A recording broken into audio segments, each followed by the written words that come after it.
Coach. Down the stretch, you were able to keep the Sparks at arm's length away despite them really trying to come back. What did you think made the difference in the closing minutes to make sure that they didn't kind of come back and that you could really close out with that win? Yeah, I think other than a stretch in that second quarter where they may have scored 6 or 7 straight possessions, I thought our defense, for the most part, really stayed in place. And we won at the defensive end tonight. That's the maturation of this team. That's the maturation of the growth of this core group, that we are finding ways to win differently than the last few years when it was we would win when we play great offense.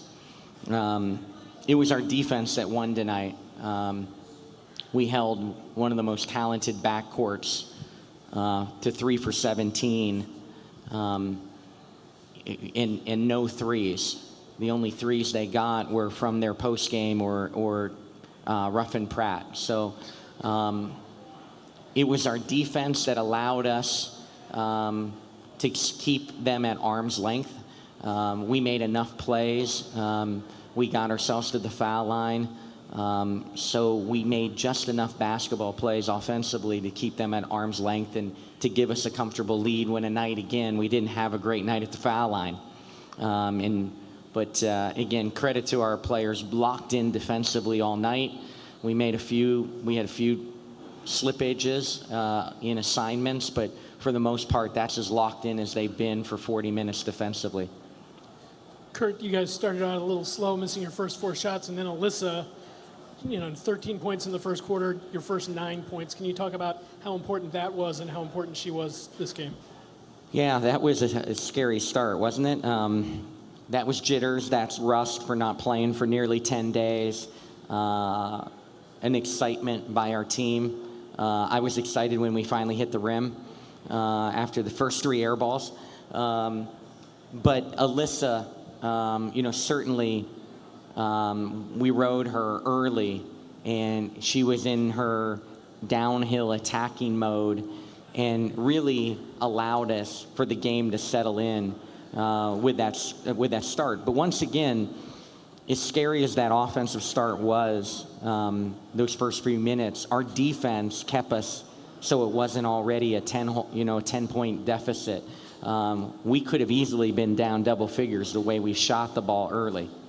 And Alyssa righted the ship for us, and we rode her until everybody settled down. Coach, it felt like Courtney Williams down the stretch did just about everything. How would you sum up her night, and how important is she to your team? She's a player that can just go create her own shot, and you can play through her in big moments. She's not going to shy from the moment.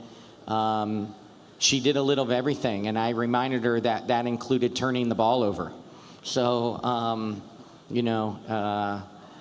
she was great, though. And what is underrated is that she'll tell you she wasn't perfect, but she chased Raquana around all night long and stayed in plays better this time than we have in games past against her.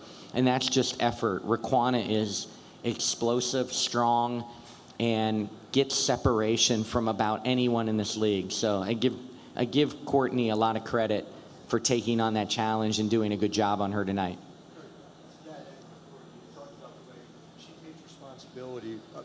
She takes responsibility for herself and sets the tone in that way. Her level of joy, does that set the tone for this team, and how important is that in a playoff scenario? Well, we've talked over and over this week, for anyone that will listen, is there's something that's so magical about her personality, and it's her positivity. Every single day she walks in a building, she's going to be positive. And no one loves the play more than her. She just loves the game. And so what is going to happen when you get in between the lines with her in practice and in games. She just loves the game. And she brings a positivity which is really important around this team. And it's certainly important around me, who is not a glass half full type of coach.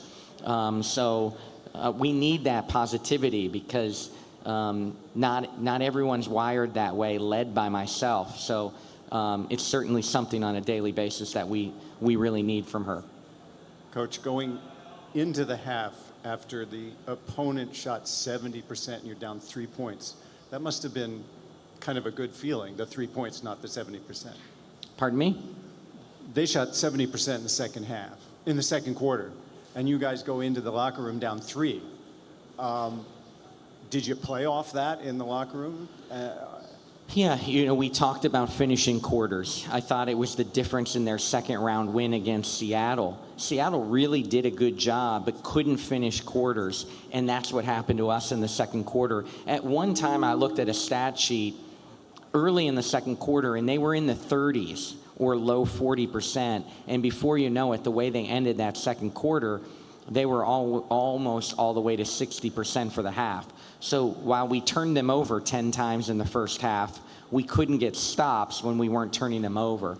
So that was the discussion, that it's a long game. There's going to be runs. We wanted to establish Strickland early. We wanted to establish some things offensively that we didn't always get established. But defensively, we talked about needing to get more stops when we couldn't turn them over. Curt, does being different with these players help you guys? And what I mean is, you run an inbounds play. Jonquel, your 6'5" post, your tallest player, bangs a 3 with Courtney at 5'8" coming in and running the screen. You have AT, built like an ATV vehicle. She can go 10 rebounds, 10 assists every night. Do you think that helps you guys with matchups with other teams? Well, I think it's our versatility. Again,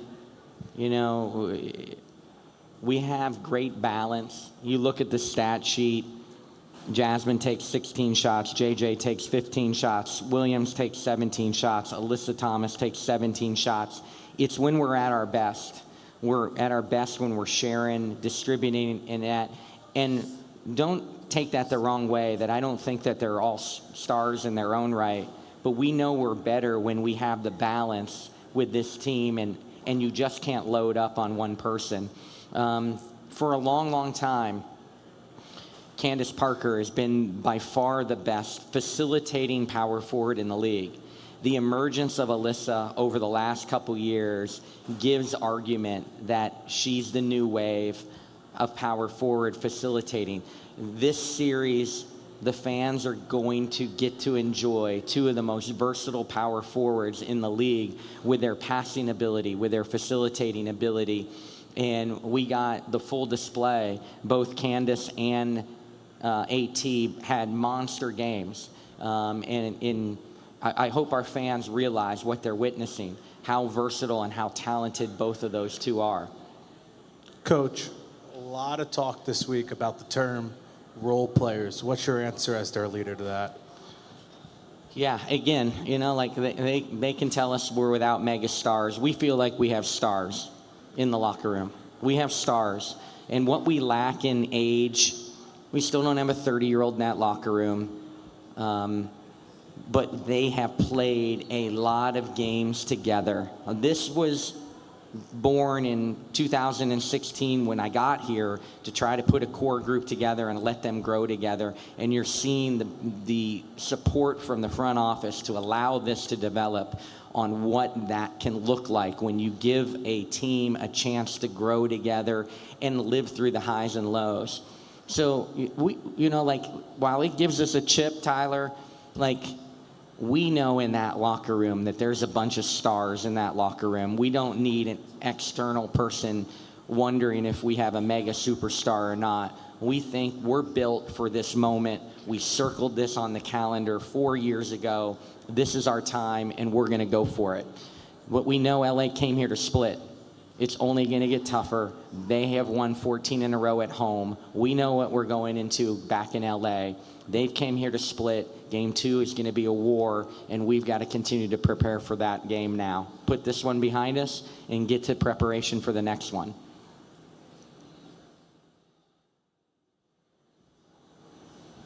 I'm a role-playing coach, so that I don't have any NBA championships like 2 of these 4 coaches.